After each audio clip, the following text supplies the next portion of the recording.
Hello everyone, welcome to Virendra Rajasthan exam. आप सभी का वीरेंद्र राजस्थान एग्जाम के ऑफिशियल चैनल पे हार्दिक स्वागत और अभिनंदन है। जैसा कि आप सभी को पता है, हमने सीटी 10+2 2026 और राजस्थान पुलिस के लिए फाउंडेशन बैच का आरंभ कर रखा है। तो अपन ने साइंस के अंदर अब तक भौतिक एवं रासायनिक परिवर्तन, रासायनिक अभिक्रियाएं, उत्प्रेरक, अम्ल, क्षार, लवण के बारे में अपन पढ़ चुके हैं। आज अपना टॉपिक है धातु और अधातु। तो ये एक ऐसा टॉपिक है जो थोड़ा लंबा है, तो इसकी आपको 2 या 3 क्लासें आपको देखने के लिए मिलेंगी, क्योंकि एक क्लास के अंदर पूरा चैप्टर कवर नहीं हो सकता। ठीक है, तो इसके लगभग 2 या 3 पार्ट बनाने की हम कोशिश करेंगे और एक एक डिटेल के साथ, क्योंकि इससे क्वेश्चन आने की संभावना ज्यादा रहती है, तो एक एक डिटेल के साथ आपको क्वेश्चन करवाएंगे। ठीक है, तो बिना देरी के वीडियो को करते हैं शुरू। तो देखो, धातु और अधातु, पहले आप बताओ मुझे धातु होती क्या है, धातु क्या होती है। जैसे आपने घरों में देखा हो, लोहा, लोहा क्या एक धातु है। ठीक है, तो धातु की अपन परिभाषा कैसे देंगे, उसको डिफाइन कैसे करेंगे धातु को। तो धातुएं वे धातु जो इलेक्ट्रॉन त्याग कर क्या बनाती है, इलेक्ट्रॉन त्याग कर धनायन बनाने की क्षमता रखती है, वे क्या होती है, धातु कहलाती है। वे सभी क्या होती है, धातु। ठीक है, पहले अपन बात करते हैं धातु की। ठीक है, तो देखो, धातु होती क्या है, जो जो इलेक्ट्रॉन त्याग कर जो इलेक्ट्रॉन त्याग कर धनायन बनाते हैं, धनायन बनाते हैं। ठीक है, जो इलेक्ट्रॉन त्याग के धनायन बनाते हैं उन्हें क्या कहते हैं, धातु। जैसे अपने पास अपन ने ले लिया एक सोडियम धातु ले ली, एक अपन ने सोडियम धातु ले ली। ठीक है, अब अगर अपन इससे एक इलेक्ट्रॉन बाहर निकाल देंगे तो इस पे क्या आ जाएगा, Na+ आ जाएगा। प्लस का मतलब इसके पास क्या है, एक इलेक्ट्रॉन की, इसके पास एक इलेक्ट्रॉन की अब क्या हो गई, कमी हो गई, तो ये क्या बन गया, धनायन बन गया। यानी कि ऐसे तत्व जो इलेक्ट्रॉन त्याग के धनायन बनाते हैं वे क्या कहलाते हैं, अपने धातु कहलाते हैं। ठीक है, इतनी बात क्लियर होगी। अब अपन बढ़ते हैं धातुओं के जो भौतिक गुण है उनकी तरफ। ठीक है, आराम से एकदम डिटेलिंग के साथ इस चैप्टर को अपन करने वाले हैं। तो अब अपन करेंगे धातुओं के भौतिक गुण, धातुओं के भौतिक गुण जिनसे प्रश्न बहुत बार पूछे जाते हैं। भौतिक गुण, अब इससे प्रश्न क्यों पूछे जाते हैं ज्यादा, तो आपको पता होगा कि धातु के अंदर, जैसे ये केमिस्ट्री का चैप्टर है, किसका चैप्टर है, केमिस्ट्री का, रसायन विज्ञान का। और रसायन विज्ञान यानी कि केमिस्ट्री के अंदर आपको पता है कि जो हर एक चीज में क्या होता है, कुछ ना कुछ अपवाद होता है, कुछ ना कुछ क्या होता है, अपवाद। अपवाद का मतलब जो विपरीत चले। जैसे धातु, जैसे मान लीजिए कि एक इंसान का काम है जाकर के बस चलाना, ठीक है, और उसी का बेटा जाकर के गाड़ी चलाने लग जाए, मतलब बाइक चलाने लग जाए, तो वो क्या हो गया, अपवाद हो गया। ठीक है, वो लड़का थोड़ा अलग है, विरोध कर रहा है। ठीक है, बस नहीं चला रहा है, वो गाड़ी बाइक चला रहा है। तो इसी तरह से जैसे कोई धातु मान लीजिए, धातु क्या होती है, कठोर होती है। धातु क्या होती है, कठोर होती है। तो इनका गुण क्या है कि ये बहुत ज्यादा कठोर होती है। लेकिन इनका ही एक अपवाद है, क्या, सोडियम। सोडियम को तो अपन चाकू से काट सकते हैं, वो तो मुलायम होती है। तो जो सोडियम धातु वो क्या कर रही है, इनसे थोड़ी अलग चल रही है, मतलब इनका विरोध कर रही है। जो विरोध कर रही है वो क्या है, एक अपवाद है धातु, लेकिन क्या है, वो एक अपवाद है, उसे अपवाद बोलते हैं। ठीक है, तो इसके अंदर जितने भी अपवाद आएंगे, तो अपवादों से क्वेश्चन बहुत बार बनते हैं, बहुत बार। तो जितने भी अपवाद हैं उनको एकदम बेसिक से डिटेल से अपन पढ़ेंगे। तो हर एक चीज को नोट्स बनाते हुए साथ साथ लिखते रहिए, और साथ हर एक चीज आपको याद करनी है। ठीक है, और कोई भी डाउट हो तो हमें कमेंट बॉक्स में लिख सकते हैं। अब बात करते हैं अपन धातुओं के भौतिक गुण की। तो पहला भौतिक गुण देखो, ये ये कठोर होती है, ये कठोर होती है। ठीक है। धातु क्या होती है? कठोर होती है। अब इसका अपवाद क्या है? इसका अपवाद क्या है? सोडियम और पोटेशियम धातु मुलायम होती है, मुलायम होती है, इनको चाकू से आसानी से काटा जा सकता है, इनको चाकू से आसानी से काटा जा सकता है। ठीक है, इतनी बात क्लियर हो गई? एक मिनट। ठीक है, इतना हो गया। अब देखो, जो सोडियम और पोटेशियम धातु वो क्या होती है? मुलायम होती है, उनको अपन चाकू की सहायता से काट सकते हैं। ठीक है, तो देखो अपन क्या करते हैं, सोडियम और पोटेशियम है। अब धातु क्या होती है? कठोर होती है, लेकिन इसका अपवाद क्या है? सोडियम और पोटेशियम। तो प्रश्न ऐसे बनता है बहुत बार कि ऐसी धातु का नाम बताओ जो चाकू की सहायता से आसानी से कट सकती है, या ऐसी धातु बताओ जो मुलायम होती है। ठीक है, तो या फिर निम्न में से ऐसी कौन सी धातु है जो कठोर नहीं होती। तो इस तरह से प्रश्न घुमा घुमा के आपको इससे प्रश्न पूछा जा सकता है। ठीक है, तो ये बात आपको ध्यान में रखनी है। उसके बाद सेकंड गुण बात करें अपन, ये फर्स्ट। दूसरा गुण क्या है? ये ठोस होती है, ये ठोस अवस्था में पाई जाती है। जो धातु होती है वो ठोस अवस्था में पाई जाती है, ठोस अवस्था में पाई जाती है। ठीक है, धातु हमेशा कौन सी अवस्था में पाई जाती है? सामान्यतः ठोस अवस्था में पाई जाती है। लेकिन इसका अपवाद क्या है? अपनी जो मरकरी धातु, आपने सुना होगा मरकरी, जिसका प्रतीक है Hg, जिसको पारा भी बोला जाता है।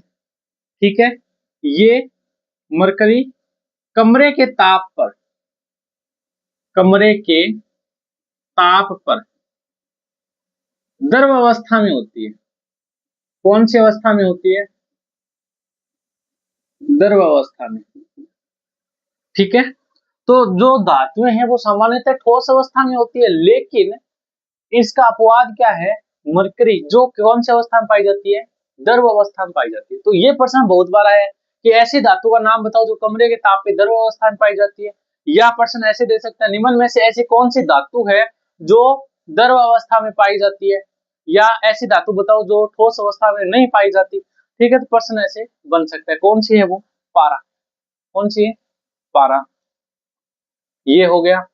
उसके बाद अपन बात करें तीसरे गुण की, ये चमकदार होती है, ये चमकदार होती है। तो धातुएं आपको पता है चमकदार होती है। ठीक है, तीसरा गुण क्या है? सॉरी, चौथा गुण क्या है? इनमें तन्यता व आघात वर्धन्यता, आघात वर्धन्यता का गुण पाया जाता है, का गुण।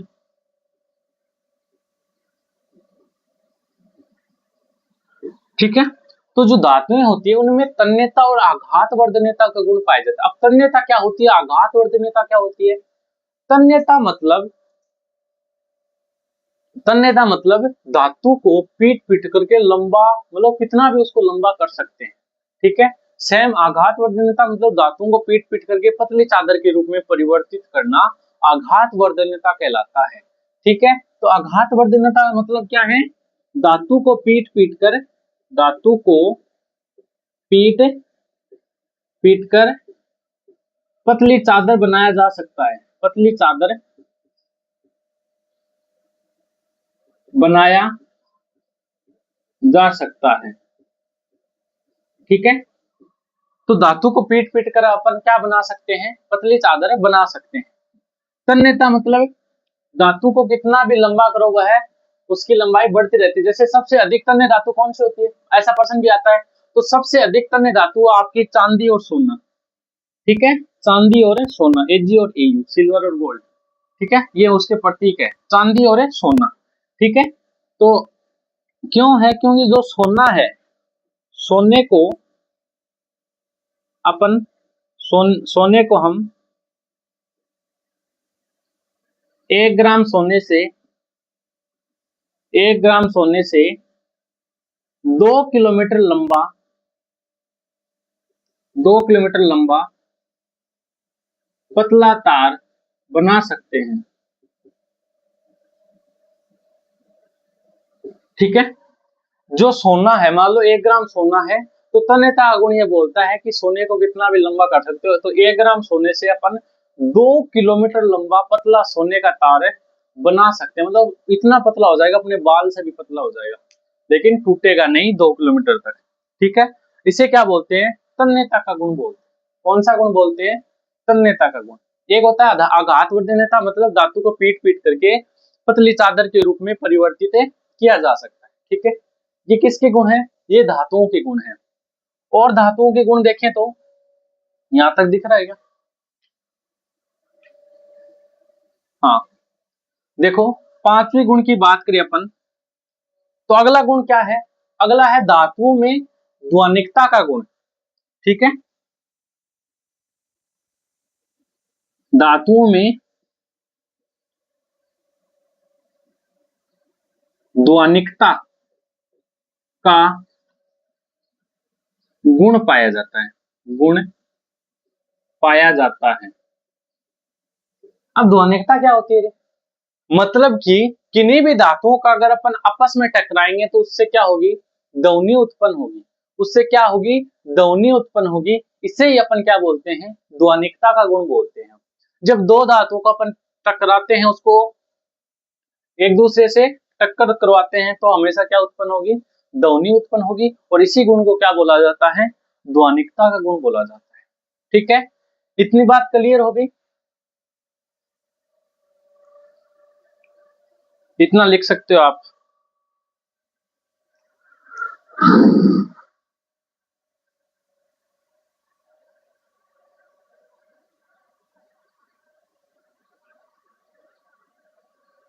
ठीक है, एक दो गुण और है, वो भी देख लेते हैं।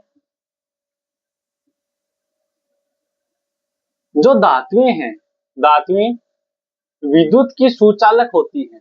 विद्युत की सुचालक होती है। धातुएं क्या होती हैं? विद्युत की सुचालक होती हैं। लेकिन इसके भी अपवाद हैं। अपवाद बताओ कौन से हैं?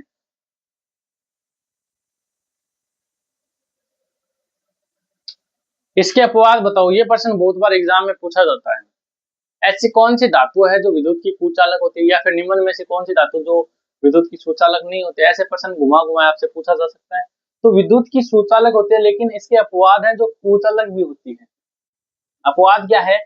एक तो आपका शीशा, ठीक है, यानी कि जिसको बोलते हैं पिब्बी, यानी कि लेड। क्या बोलते हैं? लेड। ये भी धातु है। वह पारा, ठीक है, जो मरकरी की अपने बात की थी। ये दोनों क्या होती है? विद्युत की कुचालक होती है। विद्युत की कुचालक होती है। ठीक है, तो अधिकांश जो धातुएं हैं वो क्या होती है? विद्युत की सुचालक, जबकि जो शीशा व पारा है वो क्या होती है? विद्युत की कुचालक। तो अपवाद पे ज्यादा आप फोकस करिएगा। ठीक है, उसके बाद में अगला गुण की बात करें तो जो धातुओं, अपन अभी भौतिक गुण पढ़ रहे हैं, इसके बाद रासायनिक गुण भी आएंगे। तो अगला भौतिक गुण क्या है? कि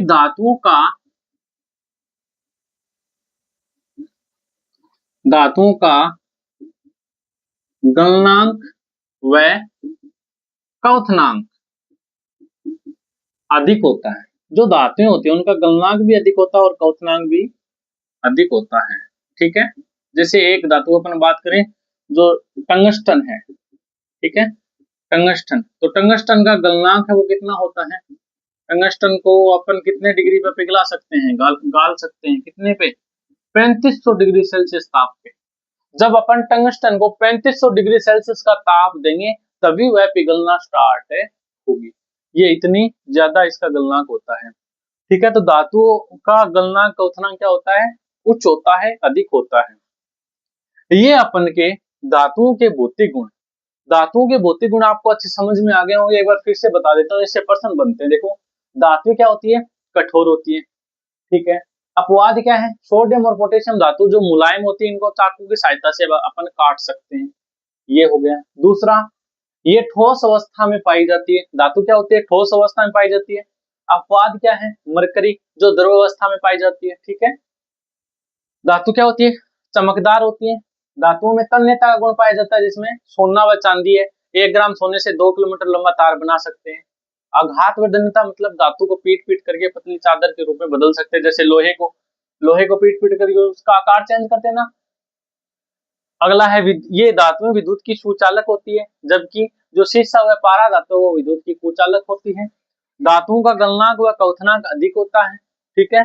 जैसे टंगस्टन का गलनांक होता है 3500 डिग्री सेल्सियस, ठीक है। इतनी बात मेरी समझ में आ गई होगी। तो अब अपन बढ़ते हैं रासायनिक गुण की तरफ।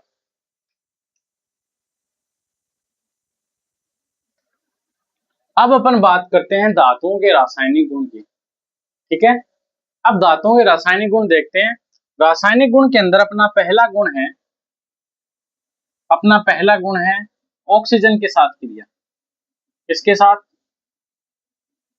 ऑक्सीजन से क्रिया। अब धातु जो ऑक्सीजन के साथ क्रिया करके क्या बनाती है, तो याद रखना, जो धातुएं होती है वे ऑक्सीजन के साथ क्रिया करके अपना क्या बनाती है, धातु ऑक्साइड बनाती है, ठीक है। यानी कि धातु ऑक्सीजन के साथ क्रिया करके क्या बनाएगी, धातु ऑक्साइड बनाएगी। और यहां से एक प्रश्न बनता है कि धातु ऑक्साइड की प्रकृति कैसी होती है, अम्लीय होती है, क्षारीय होती है या फिर लवणीय होती है। तो याद रखना, धातु ऑक्साइड हमेशा कौन सी प्रकृति के होते हैं, धातु ऑक्साइड हमेशा क्षारीय प्रकृति के होते हैं, क्षारीय प्रकृति के होते हैं, ठीक है। इतनी बात क्लियर हो गई। जैसे अब इसके अंदर बात करें अपन सोडियम और पोटेशियम धातु की, ठीक है। जो सोडियम और पोटेशियम धातु है वे ऑक्सीजन के साथ बहुत जल्दी क्रिया करती है, बहुत ज्यादा क्रियाशील होती है, ठीक है। क्योंकि ये ऑक्सीजन के साथ क्रिया करके क्या कर लेती है, आग पकड़ लेती है। क्या कर लेती है, आग पकड़ लेती है। और जो केमिस्ट्री की लैब वगैरह होती है वहां पर भी इसको खुले में वायु में नहीं छोड़ा जाता, क्योंकि वहां वायु की जो ऑक्सीजन है हमारे चारों ओर वातावरण में, उसके साथ वो रिएक्ट करके आग बना लेगी, ठीक है। इसलिए सोडियम और पोटेशियम धातु को सुरक्षित रखने के लिए इन दोनों को केरोसिन तेल में डुबोकर रखा जाता है। केरोसिन तेल में डुबोकर रखा जाता है, डुबोकर रखा जाता है। ऐसा भी प्रश्न आ सकता है, ऐसी कोई धातु का नाम बताओ जो केरोसिन तेल में जिनको डुबो के रखा जा सकता है, ठीक है। या ऐसी धातु का नाम बताओ जो ऑक्सीजन के साथ बहुत जल्दी क्रिया करती है, ठीक है। तो इस तरह से थ्योरी में से कहीं से भी कोई क्वेश्चन बन सकता है। तो आपको थ्योरी का एक एक लाइन पढ़नी जरूरी है, हर एक के बारे में आपको हर एक चीज के बारे में नॉलेज होना बहुत जरूरी है। तो जो सोडियम और पोटेशियम धातु उसको कहाँ रखते हैं लोग, केरोसिन तेल में डुबोकर, क्योंकि ये वायु के साथ जल्दी रिएक्ट करके क्या बना लेती है, आग पकड़ लेती है। उसके बाद बात करें मैग्नीज, ये अपवाद हो गया। ये क्या है, अपवाद है। मैग्नीज ऑक्सीजन के साथ रिएक्शन नहीं करती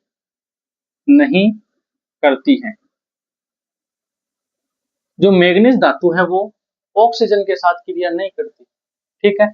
अब क्यों नहीं करती, कैसे करेगी, मैग्नीज को ऑक्सीजन के साथ क्रिया करने के लिए क्या करना पड़ेगा, मैग्नीज को गर्म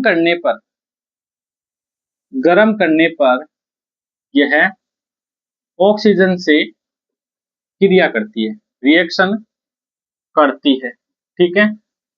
रिएक्शन करती है तो मैग्नीज है वो डायरेक्ट ऑक्सीजन के साथ क्रिया नहीं करती। जैसे ही अपन मैग्नीज को थोड़ी ऊष्मा देंगे, उसको थोड़ा गर्म करेंगे, तो वह ऑक्सीजन के साथ क्रिया करके तेज आग के साथ जलेगी, ठीक है। आग के साथ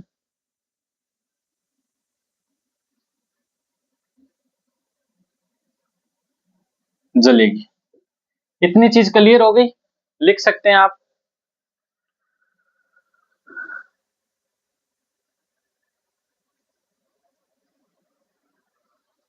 ठीक है। एक चीज इसमें और है, एक चीज इसमें क्या है कि जो अपनी गोल्ड है, जो अपना सिल्वर है मतलब सोना चांदी है, जो अपनी प्लेटिनम धातु है, ये ऑक्सीजन के साथ, ये ऑक्सीजन के साथ अभिक्रिया करती नहीं है, रिएक्शन नहीं करती, ठीक है। इसलिए इन धातुओं को क्या बोला जाता है, ऑक्सीजन के साथ क्रिया नहीं करती, इसकी वजह से इन धातुओं को क्या बोला जाता है, उत्कृष्ट धातु, उत्कृष्ट धातु बोला जाता है। ऐसा भी प्रश्न आ सकता है, निम्न में से उत्कृष्ट धातु का नाम बताओ, इनमें से कोई एक ऑप्शन दिया हो, ठीक है। यहाँ पर ऐसा प्रश्न आ सकता है, निम्न में से कौन सी उत्कृष्ट धातु नहीं है, 3 ऑप्शन ये दे दे और चौथा कोई सोडियम दे दे, ठीक है, तो ऑप्शन अपना सोडियम वाला सही हो जाएगा। तो हर एक चीज के बारे में आपको पता होना जरूरी है। तो ये है अपनी ऑक्सीजन के साथ क्रिया। रासायनिक गुण के अंदर पहला अपना ऑक्सीजन के साथ क्रिया क्या बनाती है, धातु ऑक्साइड। धातु ऑक्साइड की प्रकृति कैसी होती है, धातु ऑक्साइड की प्रकृति होती है क्षारीय। सोडियम और पोटेशियम वो ऑक्सीजन के साथ बहुत जल्दी क्रिया करते हैं, इसके लिए इसको केरोसिन तेल में डुबोकर रखा जाता है, ठीक है। बात करें अपवाद की, तो जो मैग्नीज है वो ऑक्सीजन के साथ क्रिया नहीं करता, लेकिन जब अपन मैग्नीज को थोड़ी उष्मा देते हैं, उसको थोड़ा गर्म करते हैं, तो वो ऑक्सीजन के साथ रिएक्ट करना स्टार्ट कर देता है, ठीक है। जो अपना सिल्वर चांदी और प्लेटिनम धातु है, ये ऑक्सीजन के साथ क्रिया नहीं करती, क्योंकि ये क्या है, उत्कृष्ट धातु है, ये जल्दी क्रिया नहीं करती, ठीक है। इसलिए इनसे क्या बनते हैं, आभूषण वगैरह और जो जटिल धातु वगैरह, ठीक है, गेट वगैरह ये सब बनता है। गेट तो लोहे का बनता है, ठीक है। जो लोहा है वो भी ऑक्सीजन के साथ धीरे धीरे क्रिया करता है, सीधा क्रिया नहीं करता। अगर उस ऑक्सीजन के साथ वो क्रिया करता है तो उसके लिए ऑक्सीजन भी चाहिए, उसको वहां पे थोड़ी नमी भी चाहिए, ठीक है। उस नमी के कारण वो धीरे धीरे उस पर क्रिया होनी स्टार्ट होती है, बिल्कुल धीरे धीरे होनी स्टार्ट होती है, धीरे धीरे समय के साथ उस पर जंग लग जाता है, ठीक है। तो ये है अपने ऑक्सीजन के साथ क्रिया, इतना लिख सकते हो। फिर नेक्स्ट बढ़ते हैं आगे।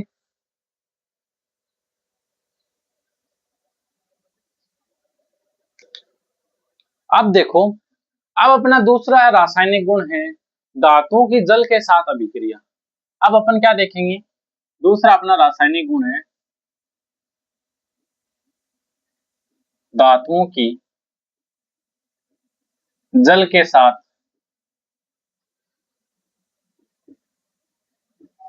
रिएक्शन, ठीक है।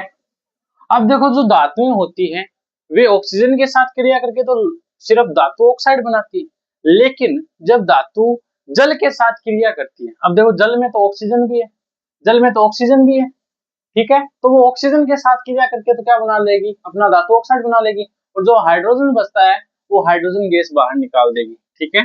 तो जो धातु है वो जल के साथ क्रिया करके क्या बनाती है, धातु ऑक्साइड, धातु ऑक्साइड तथा हाइड्रोजन गैस, ठीक है। अब धातुएं होती है वो जल के भी अलग अलग प्रकार के साथ अभिक्रिया करती है, जैसे कुछ धातुएं होती है वो ठंडे जल के साथ क्रिया करती है, कुछ धातुएं होती है वो गर्म जल के साथ रिएक्शन करती है, कुछ धातुएं वो भाप के साथ क्रिया करती है, कुछ धातुएं क्रिया करती नहीं, ठीक है। तो वो चीज अपन अब देखेंगे। मैं 1 मिनट,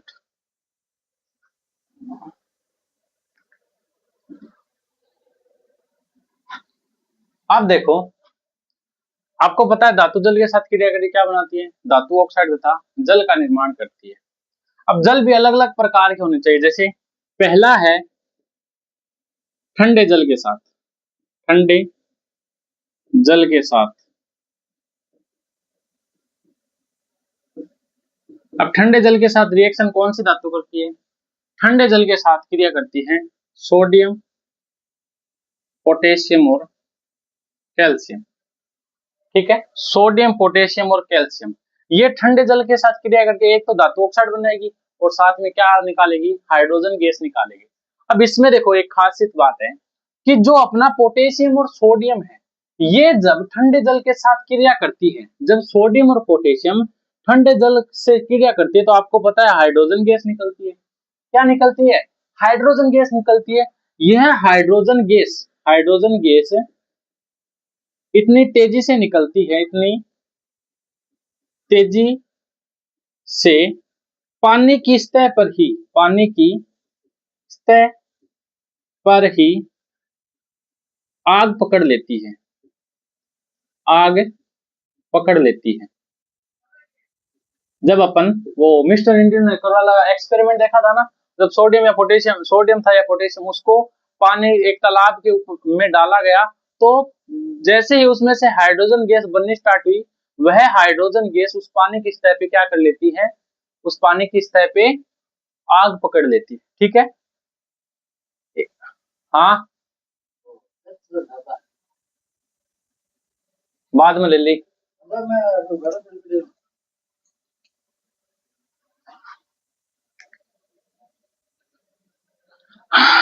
बीच में यार, अब देखो आगे। तो सोडियम पोटेशियम वो पानी की सतह पे आग पकड़ लेती है ना। माइक बंद हो गया यार। उसके बाद देखो जो कैल्शियम है, जब कैल्शियम की अपन क्रिया करवाते हैं पानी के साथ, तो ये क्या करती है, ये जल की सतह पे तैरने लगती है, जल की सतह पर तैरने लग जाती है, तैरने लग जाती है। ठीक है, तो ये तीन धातुएं जो ठंडे जल के साथ क्रिया करती है, जिसमें सोडियम और पोटेशियम हाथों हाथ जल की सतह पे आग पकड़ लेती है, जबकि जो कैल्शियम है वो उस जल की सतह पे तैरने लग जाती है। ठीक है, उसके बाद अपन बात करें गर्म जल के साथ। गर्म जल के साथ कौन सी धातु रिएक्शन करती है, गर्म जल के साथ है कौन सी धातु रिएक्शन करती है, तो गर्म जल के साथ है वो मैग्नीशियम धातु रिएक्शन करती है, मतलब मैग्नीशियम धातु है वो गर्म जल के साथ क्रिया करती है। उसके बाद अपन बात करें वाष्प या भाप, मतलब जो गैस अवस्था में जल होता है उसके साथ कौन रिएक्ट करता है, के साथ रिएक्शन। ठीक है, वाष्प के साथ कौन रिएक्ट करता है, कौन रिएक्शन करता है, कौन कौन सी धातु है, एल्यूमिनियम, फेरस और जिंक। एल्यूमिनियम, फेरस और जिंक ये क्या करती है, ये वाष्प या भाप के साथ क्रिया करती है। ठीक है, इसके बाद कुछ ऐसी धातु है जैसे अपना सोना, चांदी। ठीक है, सोना, चांदी, लेड और कॉपर, ये जल के साथ क्रिया करती नहीं है, जल के साथ क्रिया नहीं करती, के साथ मैं आरेक्शन लिख रहा हूं ना, इसका मतलब होता है रिएक्शन, यानी कि अभिक्रिया, समझ जाना, जल के साथ रिएक्शन नहीं करती है, नहीं करती है। ठीक है, इतनी बात क्लियर होगी। जो सिल्वर है, जो गोल्ड है, जो लेड है, जो कॉपर है, वो जल के साथ रिएक्शन नहीं करती है। तो ये है अलग अलग जल के साथ ठंडे गर्म वाष्प के साथ धातुओं की अभिक्रिया। हमेशा क्या बनाएगी, धातु ऑक्साइड तथा हाइड्रोजन गैस बनाएगी। ये चीज ध्यान में रखना, पानी में डालते ही आग कौन सी धातु पकड़ लेती है, सोडियम और पोटेशियम। ऐसी धातु का नाम बताओ जो जल की सतह पे तैरने लग जाती है, कौन सी सतह है वो, कौन सी धातु है वो, कैल्शियम धातु। कौन सी, कैल्शियम धातु है। तो ये है अपनी धातु की जल के साथ है रिएक्शन। ठीक है, आप इतना लिख सकते हो। अब अगला करते हैं अपन।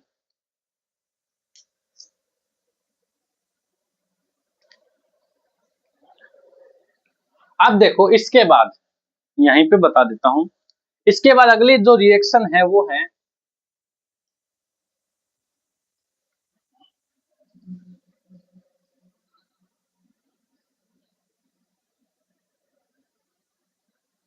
धातु की अम्ल के साथ अभिक्रिया। अम्ल वाले चैप्टर में अपन ने पढ़ा था ना। तो तीसरा है अपना धातु की अम्ल के साथ अभिक्रिया, अम्ल से रिएक्शन। ठीक है, जब धातु अम्ल के साथ अभिक्रिया करता है, जब धातु अम्ल के साथ अभिक्रिया करता है तो आपको पता है क्या बनाता है, धातु लवण बनाता है। क्या बनाता है, धातु लवण।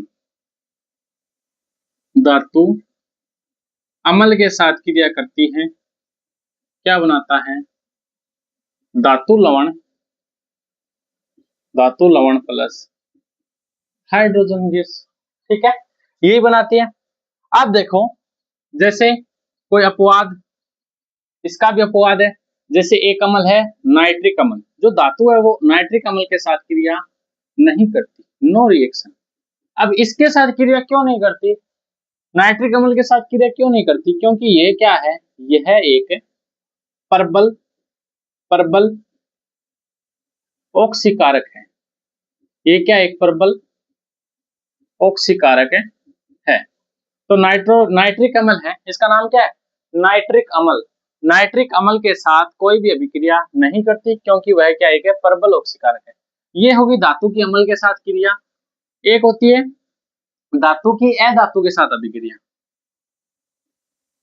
धातु की अधातु के साथ रिएक्शन।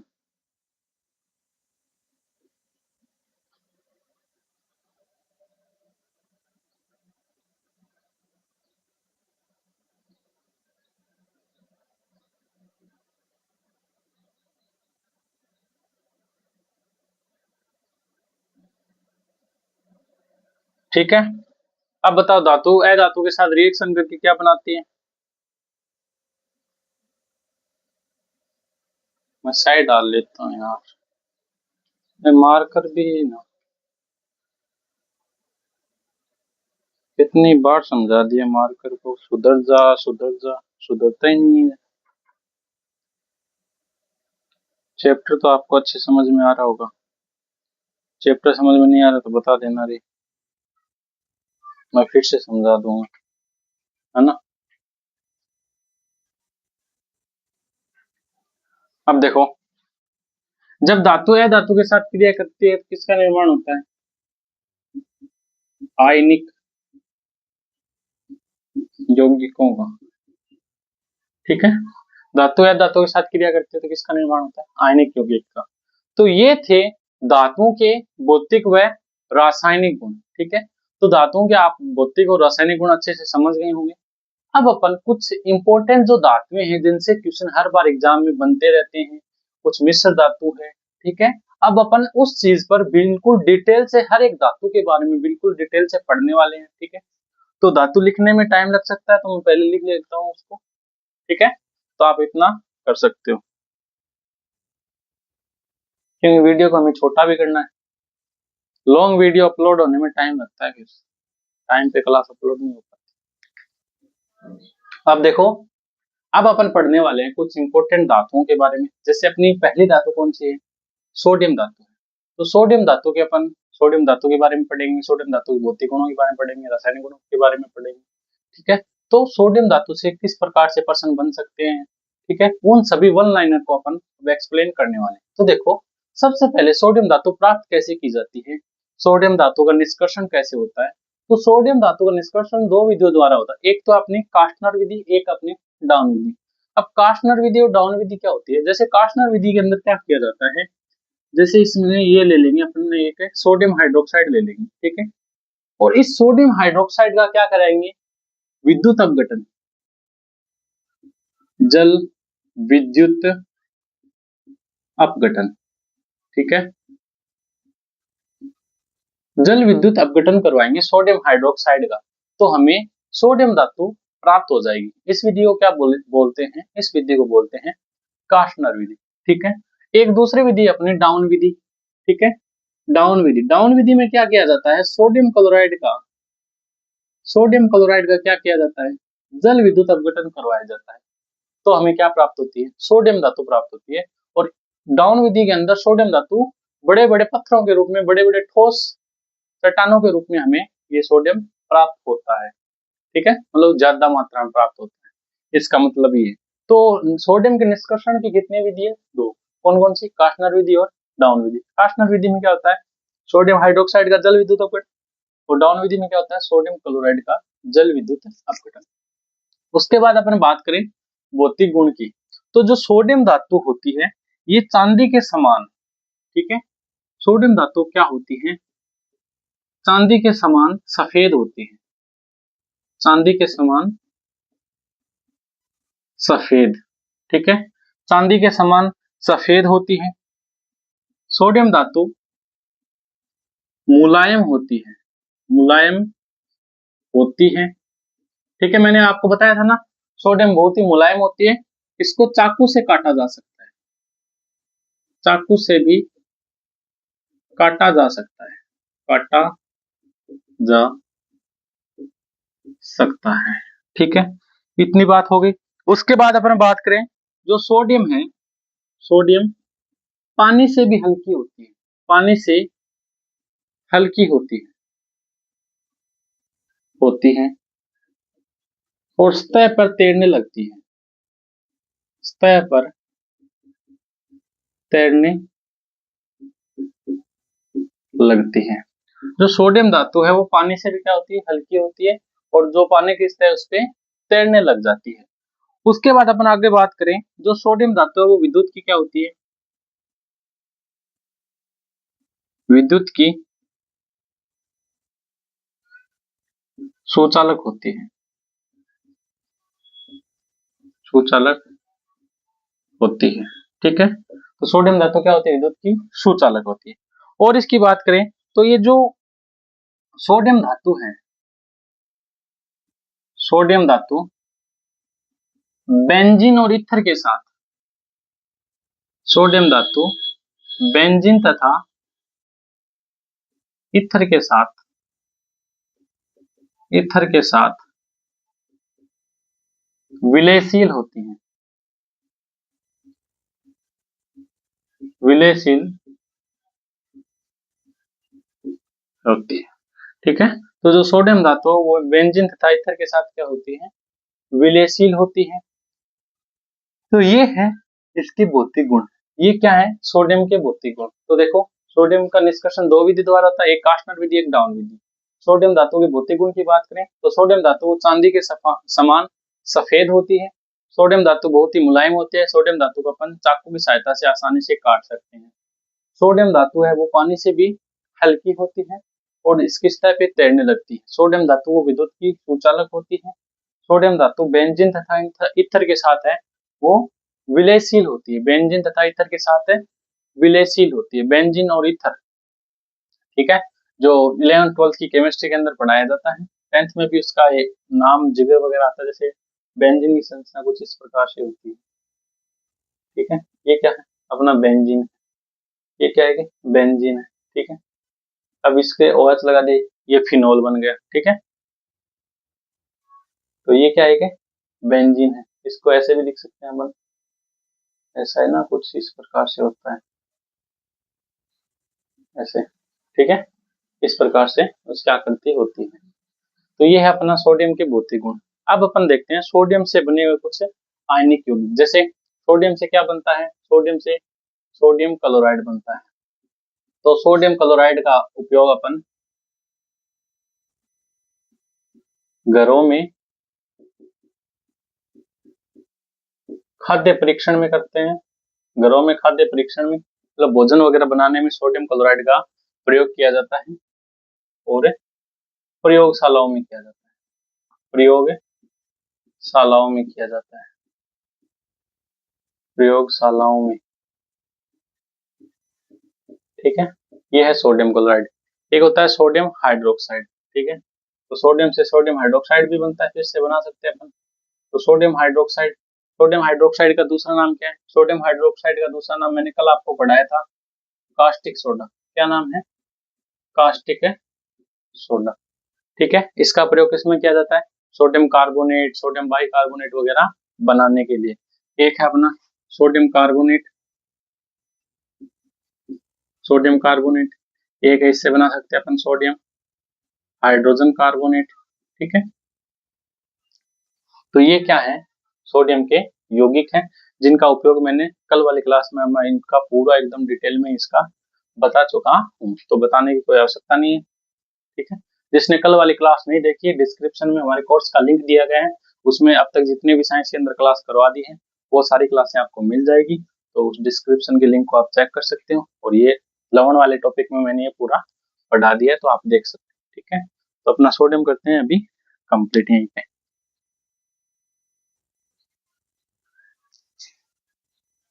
बटन कहाँ गया यार बंद करने वाला। तो अगली धातु अपनी मैग्नीशियम धातु। ठीक है, अगली कौन सी धातु अपनी, मैग्नीशियम धातु। अब देखते हैं अपन मैग्नीशियम धातु।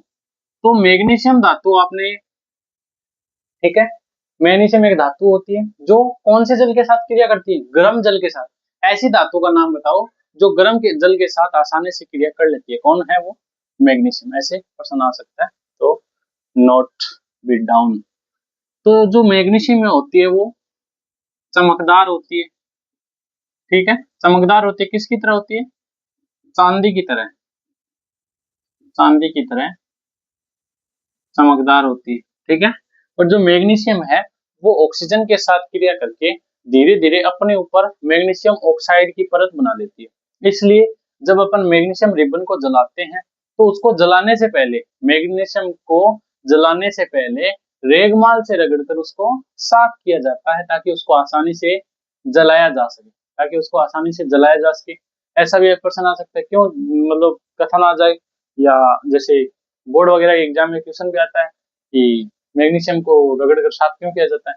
क्यों किया जाता है कि जो मैग्नीशियम है वो ऑक्सीजन के साथ धीरे धीरे हवा में क्रिया करके अपने ऊपर एक काली मैग्नीशियम ऑक्साइड की परत बना लेता है। उस परत को हटाने के लिए अपन रेगमाल का इस्तेमाल करते हैं, ठीक है, ताकि वो फिर आसानी से अपन जला सके। और मैग्नीशियम वैसे होती कैसी है, चमकदार होती है, चांदी की तरह, ठीक है। और बात करें इसके और उपयोग की, तो मैग्नीशियम का केमिस्ट्री के अंदर बहुत बड़ा उपयोग है। जैसे मैग्नीशियम की 12th वाली केमिस्ट्री है, उसमें पढ़ते हैं अपन ग्रिग्नार्ड अभिकर्मक के बारे में, ठीक है। ग्रिग्नार्ड अभिकर्मक क्या होता है, ग्रिग्नार्ड अभिकर्मक होता है CH3MgBr। ये किसका सूत्र है, ग्रिग्नार्ड अभिकर्मक का, किसका सूत्र है, ग्रिग्नार्ड अभिकर्मक का। यहाँ आयोडीन भी हो सकता है, ब्रोमीन भी हो सकता है। ये ग्रिग्नार्ड अभिकर्मक है, तो इसका निर्माण मैग्नीशियम की सहायता से ही होता है। तो देखो मैग्नीशियम चमकदार होती है चांदी की तरह, ठीक है। और मैग्नीशियम है वो, मैग्नीशियम इथाइल इथाइल आयोडाइड या इथाइल ब्रोमाइड के साथ क्रिया करके, यानी कि रिएक्शन करके इथाइल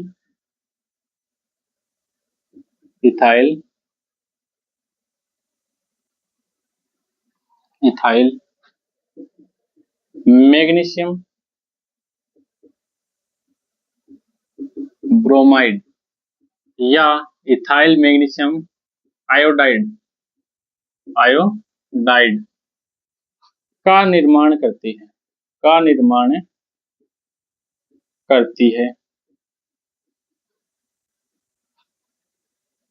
उसे जो ये इथाइल मैग्नीशियम ब्रोमाइड है ना, इसको क्या बोलते हैं, ग्रिग्नार्ड अभिकर्मक, ठीक है।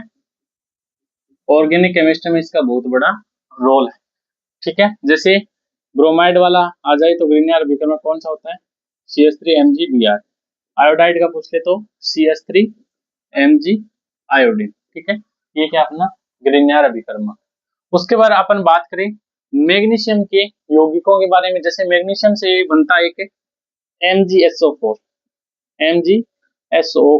बताओ ये क्या है, इसका नाम है मैग्नीशियम सल्फेट। इसका उपयोग बताओ, मैग्नीशियम सल्फेट का उपयोग जली हुई त्वचा के उपचार में किया जाता है, त्वचा के उपचार में, मतलब अपनी त्वचा बार जल जाए, ठीक है, या बढ़ जाए, तो भी उपचार में क्यों प्रयोग करे जाए, MgSO4 यानी कि मैग्नीशियम सल्फेट को प्रयोग करियो जाए, ठीक है। इतनी बात है, समझ गया होगा। एक आपनो यौगिक है मैग्नीशियम क्लोराइड। तो मैग्नीशियम क्लोराइड को प्रयोग क्या करे जाए, मैग्नीशियम क्लोराइड यानी कि नाम लिख दिया वहां पर है मैग्नीशियम क्लोराइड, ठीक है। और इनको प्रयोग क्या करे जाए, मैग्नीशियम क्लोराइड का प्रयोग किया जाता है मृदा स्थिरीकरण या ठंडे स्थानों पर, जो विदेशों में जो ठंडे स्थान है ना, जहां पे सड़कों पे बर्फ जम जाती है, तो उस बर्फ को हटाने में किसका प्रयोग किया जाता है, MgCl2। ठंडे स्थानों पर सड़कों से बर्फ हटाने में, बर्फ हटाने में ये यौगिक हो गया। ठीक है, दोनों के बारे में पता चल गया। अब प्रश्न आ जाए, ठंडे स्थानों से सड़कों से बर्फ हटाने के लिए कौन से यौगिक का प्रयोग किया जाता है? तो कौन से यौगिक का प्रयोग किया जाता है? मैग्नीशियम क्लोराइड का।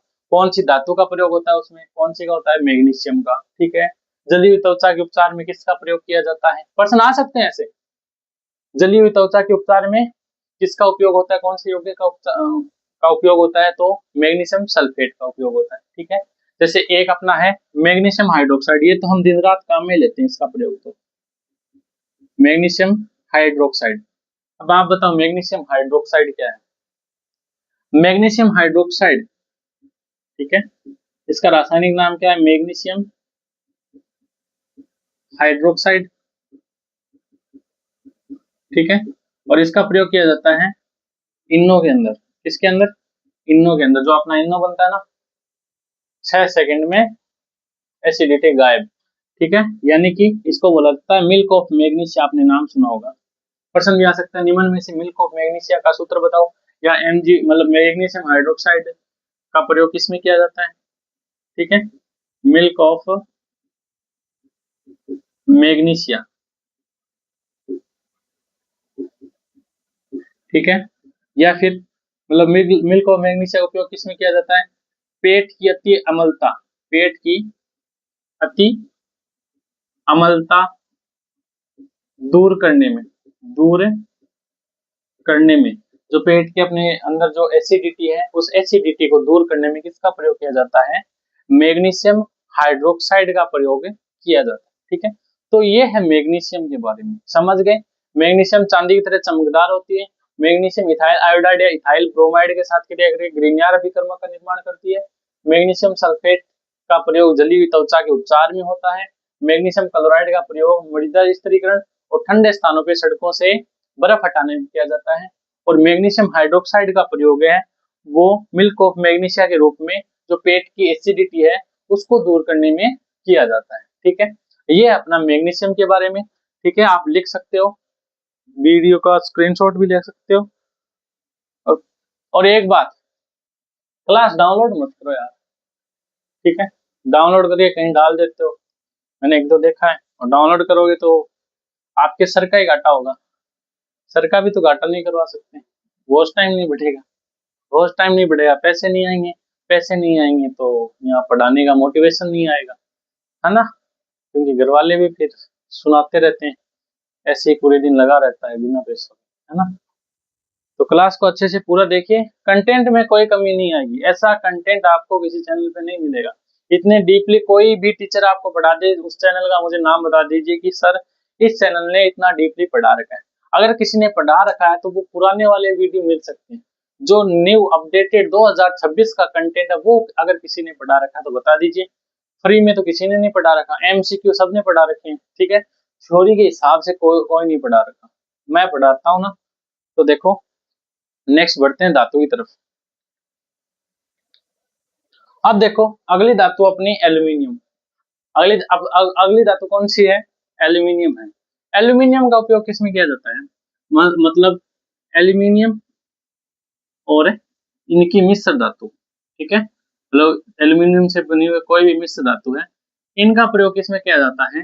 वायुयान आदि बनाने में किया जाता है। ठीक है, वायुयान बनाने में किया जाता है, बनाने में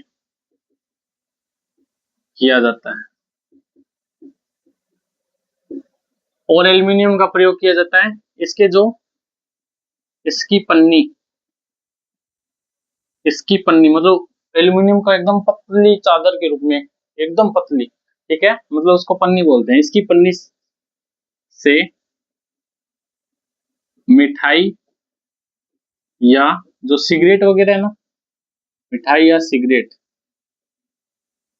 लपेटने में काम आती है, काम आती है। तो आपने देखा होगा मिठाई के ऊपर भी वो लगे होते हैं ना, फॉइल, ठीक है, कुछ लोग उसको चांदी की बोलते हैं, और कहीं पे एल्यूमिनियम की भी होती है। ठीक है, एल्यूमिनियम फॉइल होती है, सिगरेट वगैरह का जो सिगरेट की आप डब्बी देखोगे ना, वैसे खरीदी तो नहीं है लेकिन वीडियो में देखी है, ठीक है, किसी के हाथ में वैसे। तो सिगरेट की डब्बी के अंदर, सिगरेट के बाहर, ठीक है, डब्बी के अंदर और सिगरेट के चारों तरफ एक आपको एक कागज सा लपेटा हुआ मिलेगा जो सिल्वर कलर का होगा, मतलब चांदी जैसा आपको दिखने में पड़ती, तो वो क्या होता है, एल्यूमिनियम की वो फॉइल होती है, ठीक है। तो इसके लिए इसका प्रयोग किया जाता है। और एल्यूमिनियम का प्रयोग किसमें किया जाता है, जो आपके घरों में विद्युत तार है, ठीक है, विद्युत तार बनाने में, तार बनाने में कौन किसका प्रयोग होता है, एल्यूमिनियम का प्रयोग होता है, ठीक है। एल्यूमिनियम के आप घरों में बर्तन वगैरह भी देखते हो। और इसके उपयोग की बात करें एल्यूमिनियम की, तो बर्तन वगैरह बनाने में, है ना, बर्तन बनाने में तो इतना ही है। तो ये प्रश्न आ जाए, कैसे भी आ सकता है हर एक लाइन से। बर्तन बनाने के लिए निम्न में से कौन सी धातु का प्रयोग किया जाता है, तो तीन तो ऐसी दे दी जिनसे बर्तन बन ही नहीं सकते, और चौथा ऑप्शन है एल्यूमिनियम का दे दिया, तो अपना एल्यूमिनियम का हो जाएगा, करेक्ट आंसर हो जाएगा। तो ये है एल्यूमिनियम धातु, ठीक है, इतना देख लिया। अब बढ़ते हैं नेक्स्ट धातु की तरफ, आप लिख सकते हो इतना। आप देखो नेक्स्ट अपनी धातु कौन सी है, नेक्स्ट अपनी धातु है कैल्शियम। अब अपन कैल्शियम के बारे में पढ़ने वाले। तो आपको पता है पहली बात तो कि अपन जो दूध वगैरह पीते हैं घरों में, उसमें कौन सा तत्व उपस्थित होता है, कैल्शियम तत्व, ठीक है। तो पहला तो यही है, दूध में कौन सा तत्व पाया जाता है, दूध में, ठीक है, कैल्शियम का प्रतीक है सी ए, ठीक है, कैपिटल सी और स्मॉल ए, कैल्शियम तत्व पाया जाता है, तत्व पाया जाता है, ठीक है। और ये कहाँ पाया जाता है, और ये है अंडों के बाहर, कवर में, कवच, कवच में, ठीक है, सीप के मोती में, ठीक है। और कहाँ पाया जाता है, हड्डियों में, ठीक है। कैल्शियम की वजह से अपनी हड्डियां कमजोर होने लगती है, इसलिए हमें बोला जाता है कि दूध पियो, जिससे क्या हो, कैल्शियम तत्व की पूर्ति हो और अपनी हड्डियां मजबूत बने, ठीक है। ये है कैल्शियम तत्व के बारे में। और कैल्शियम क्या होता है, कैल्शियम तन्य धातु होती है, क्या होती है, तन्य धातु होती है। कैल्शियम ऊष्मा और विद्युत की सुचालक होती है, ऊष्मा व विद्युत की क्या होती है, सुचालक होती है, विद्युत की सुचालक होती है, ठीक है। अब बात करते हैं अपन कैल्शियम से बने हुए यौगिकों के बारे में, जैसे कैल्शियम ऑक्सीक्लोराइड हो गया, कैल्शियम कार्बोनेट हो गया, ठीक है। इन सब के बारे में अपन बात करें। जैसे अपना पहला जो यौगिक है वो क्या है, अपना कैल्शियम कार्बोनेट है। पहला यौगिक कौन सा है, कैल्शियम कार्बोनेट है, कैल्शियम कार्बोनेट, ठीक है। कैल्शियम कार्बोनेट का प्रयोग किया जाता है अंडे के कवच में, अंडे के कवच में, अंडे के कवच में, सीप के मोती में, सीप के मोती में, ठीक है। संगमरमर बनाने में, संगमरमर मतलब इसमें क्रिस्टल जल के अणु ऐड करके संगमरमर बना सकते हैं, संगमरमर बनाने में, ठीक है। और किस में किया जाता है, सीमेंट उद्योग में, किसमें किया जाता है, सीमेंट उद्योग में किसका प्रयोग किया जाता है, कैल्शियम कार्बोनेट का प्रयोग किया जाता है, ठीक है। तो प्रश्न आ सकता है अंडे के कोर में कौन सा होता है निम्न में से, यदि ऑप्शन में कैल्शियम कार्बोनेट हो तो कैल्शियम कार्बोनेट, सीप के मोती में। संगमरमर किससे बना होता है, कैल्शियम कार्बोनेट से, ठीक है। कैल्शियम कार्बोनेट का सूत्र बताओ, CaCO3, ठीक है। तो इस तरह से प्रश्न किसी भी तरह से बन सकता है। तो कैल्शियम ऊष्मा और विद्युत की होती है, ऑप्शन ए सुचालक, ऑप्शन बी कुचालक, दोनों इनमें से कोई नहीं, ठीक है। तो इस तरह से प्रश्न अपने बन सकते हैं, ठीक है। तो ये लिख सकते हैं आप, कैल्शियम कार्बोनेट लिख लिया अच्छे से। अब देखो नेक्स्ट अपन बात करते हैं कैल्शियम से बने हुए तत्व की, ठीक है। जैसे अपन बात करते हैं कैल्शियम ऑक्साइड की, कैल्शियम ऑक्साइड CaO, ये क्या है? कैल्शियम ऑक्साइड है। क्या है? Calcium, calcium oxide. तो आप बताओ कैल्शियम ऑक्साइड का उपयोग किसमें होता है? कैल्शियम ऑक्साइड का प्रयोग किया जाता है कांच सीमेंट उद्योग में, ठीक है। जो कांच वगैरह के उद्योग होते हैं ना, जहाँ कांच बनाए जाते हैं वहां पर, और सीमेंट बनाई जाती है वहां पर, ठीक है। तो वहां पर भी किसका प्रयोग होता है? कैल्शियम ऑक्साइड का प्रयोग किया जाता है, ठीक है।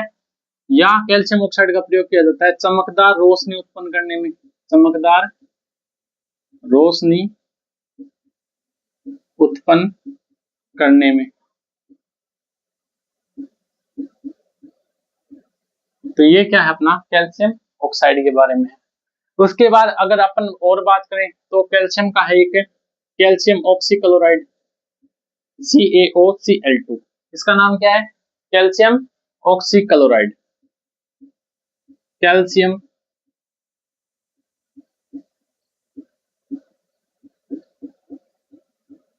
Oxychloride, calcium oxychloride. Calcium oxychloride का प्रयोग किसमें किया जाता है? जल शोधन में, जल कहाँ किया जाता है? जल शोधन में किया जाता है, कीटाणुनाशक में किया जाता है। किसमें किया जाता है? कीटाणुनाशक में, ठीक है। दाग धब्बे हटाने में, दाग धब्बे हटाने में, ठीक है। तो कैल्शियम ऑक्सीक्लोराइड का प्रयोग किया जाता है जल के शोधन में, कीटाणुनाशक में, दाग धब्बे हटाने में। और बात करें और कैल्शियम का, और जैसे अपना कैल्शियम सल्फेट है, कैल्शियम सल्फेट। तो कैल्शियम सल्फेट तो अपन ने पढ़ लिया, नहीं पढ़ा। ये क्या अपना कैल्शियम सल्फेट, कैल्शियम सल्फेट। तो कैल्शियम सल्फेट में किसका प्रयोग किया जाता है? कैल्शियम सल्फेट, कैल्शियम सल्फेट से जिप्सम बनाया जाता है क्रिस्टल जल जोड़ करके, ठीक है। जिप्सम से क्या बनता है? पीओपी बनता है। यानी कि पीओपी में भी कौन भागीदारी करता है? Calcium sulphate. और पीओपी का निर्माण होने के बाद आप पता है पीओपी का प्रयोग किसमें किया जाता है? घरों को सुंदर बनाने में, उस पे मतलब पुट्टी वगैरह करने के लिए, ठीक है, उनकी पुताई करने के लिए किसका काम में लिया जाता है? पीओपी का। पीओपी का पूरा नाम क्या है? प्लास्टर ऑफ पेरिस, ठीक है। प्लास्टर ऑफ पेरिस किससे बनता है? Calcium sulphates. किससे बनता है? कैल्शियम सल्फेट्स, ठीक है। ये हो गया अपना कैल्शियम। कैल्शियम अच्छे से देख लिया। अब आगे देखते हैं इसमें डस्टर। अब देखते हैं अपन कैल्शियम के बाद है अपना मैग्नीज, सॉरी पोटेशियम। पोटेशियम देखते हैं, ठीक है। कौन सा है? पोटेशियम। पोटेशियम नहीं, मैग्नीज ही देखते हैं। पोटेशियम थोड़ा लंबा हो जाएगा। जो सोडियम हमने पढ़ा है ना, तो सोडियम के जो भौतिक गुण है लगभग लगभग सेम पोटेशियम में पाए जाते हैं, ठीक है। क्योंकि पोटेशियम को भी अपन चाकू की सहायता से काट सकते हैं। जो पोटेशियम है वो भी ऑक्सीजन के साथ जल्दी क्रिया करके आग पकड़ लेती है, ठीक है। और पोटेशियम को भी सोडियम की भांति कहाँ रखा जाता है? केरोसिन तेल में डुबो कर रखा जाता है, ठीक है। तो अब अपन पढ़ते हैं मैग्नीज, Mn, मैग्नीज के बारे में। पहले तो मैग्नीज प्राप्त कैसे की जाती है? मैग्नीज प्राप्त की जाती है पायरो पायरोलुसाइट, ठीक है। ये एक अयस्क का नाम है, पायरोलुसाइट है अयस्क, ठीक है। जब इस अयस्क का अपन क्या करते हैं? निष्कर्षण करते हैं तो किसका निर्माण होता है? मैग्नीज का निर्माण होता है, ठीक है। उसके बाद मैग्नीज है वो मानव शरीर में, मानव शरीर में सबसे कम पाया जाने वाला तत्व है, सबसे कम पाया जाने वाला तत्व है। तो प्रश्न भी एग्जाम में आ चुका है, मानव शरीर में सबसे कम निम्न में से कौन सा तत्व पाया जाता है? तो सबसे कम कौन सा पाया जाता है? मैग्नीज, ठीक है। तो मैग्नीज के बारे में इतना ही। अब मैग्नीज के अपन यौगिक देखते हैं जो बहुत इंपॉर्टेंट है अपना एक KMnO4 पोटेशियम पर मैग्नेट। ठीक है, इसका नाम क्या है? पोटेशियम पोटेशियम पर मैग्नेट। ठीक है, पोटेशियम पर मैग्नेट को अपन लाल दवा के नाम से जानते हैं। किसके नाम से? लाल दवा के नाम से। और लाल दवा का प्रयोग अपन को पता है किसमें किया जाता है? घाव वगैरह साफ करने में, घाव साफ करने में। ठीक है, घाव वगैरह चोट वगैरह लग जाए तो वहां पर भी पोटेशियम परमैंगनेट यानी लाल दवा प्रयोग किया जाता है। या फिर दूषित मतलब पानी गंदा हो जाए तो दूषित जल के उपचार में, दूषित जल के उपचार में किसका प्रयोग किया जाता है? पोटेशियम परमैंगनेट का प्रयोग किया जाता है। ठीक है, और आग लगाने के लिए किसका प्रयोग किया जाता है? इसका प्रयोग किया जाता है आग लगाने में। ठीक है, आजकल तो आग लगाने के लिए एक कान भरना जरूरी है, बस कान भरती आग ऐसी लगती है कि किसी को समझ में नहीं आती, तो आग लगाने में। ठीक है, और बात करें अपन, जैसे मैग्नीज का एक आयस्क है मैग्नीशियम ऑक्साइड, मैग्नीशियम डाइऑक्साइड। ठीक है, इसका नाम क्या है? Manganese dioxide, dioxide. जो अपने जो सेल वगैरह होते हैं ना, उनमें किसका प्रयोग किया जाता है? मैग्नीज डाइऑक्साइड का। ठीक है, शुष्क सेल या बैटरी में, शुष्क सेलों में किसका प्रयोग किया जाता है? मैग्नीज ऑक्साइड का। ठीक है, तो देखो अब तक अपने जितने यौगिक पढ़े, तो क्लास का टाइम हो चुका है, तो आज अपन इतना ही पढ़ते हैं। अभी अपना आयरन जो लोहा जो इम्पोर्टेंट है वो भी अपना बाकी है, जो इम्पोर्टेंट मिश्र धातु वो भी अभी बाकी है, अधातुओं के बारे में भी सारा अभी बाकी है। तो मेरे हिसाब से लगभग 3 क्लासें इसकी हो जाएगी। आज की क्लास को करते हैं अपन यहीं पे खत्म, मिलते हैं नेक्स्ट क्लास में। यदि आपको क्लास अच्छे समझ में आई हो तो चैनल को लाइक, वीडियो को लाइक कीजिए, चैनल को सब्सक्राइब कीजिए और अपने दोस्तों के साथ, अपने स्टेटस में, अपने फैमिली ग्रुप में, सभी जगह हमारे चैनल को शेयर कीजिए, क्योंकि हमें आपके सपोर्ट की बहुत ज्यादा जरूरत है। मिलते हैं नेक्स्ट वीडियो में। जय राजस्थान।